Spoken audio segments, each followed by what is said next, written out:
Hello' guys, welcome to my first blog. আৰু মোৰ first ব্লগটো মই দোকানৰ পৰা আৰম্ভ কৰিছোঁ। মোৰ দোকানতে আছোঁ এতিয়া।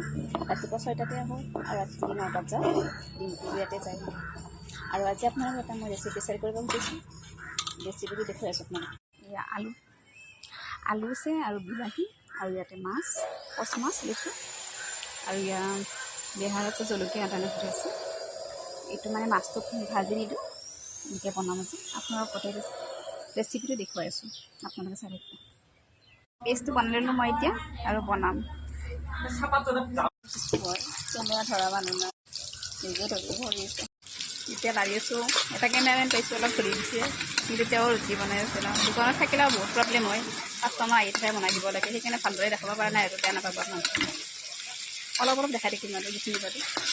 পেষ্টটো ভাজি লোৱাৰ পিছত আৰু বেয়াখিনি দি দিম, দিয়াৰ পিছত আলু দি দিম। হৈ গ'ল এতিয়া আকৌ ভাত খাব ৰখি আছে। মই এতিয়া মধুৰি খাই আছোঁ, সেইটো ভাত দিলোঁ। মই কাষ্টমাৰ আছে চব্জি মই দেখাই আছোঁ আমাৰ দোকানখন। এয়া মিঠাই কালাকান, এইটো ড্ৰাইভাৰ ফ্ৰী, এইটো জাম,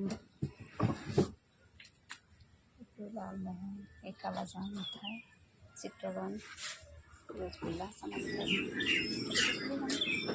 আমাৰ দোকানত বিভিন্ন ধৰণৰ মিঠাই আছে। যদি আপোনালোকে অৰ্ডাৰ কৰিব বিচাৰে,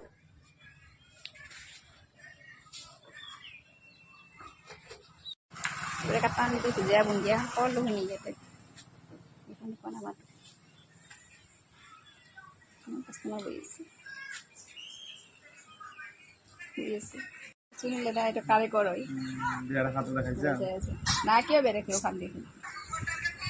এইটো খুৰা খাই আছে আৰু আমাৰ মালিক শুই আছে মোবাইল চাই। তেখেতৰ কাৰণে এনেকুৱা কাম হৈ গ'লে আকৌ শুয়ে ৰাখিব। ভাল লাগিলে।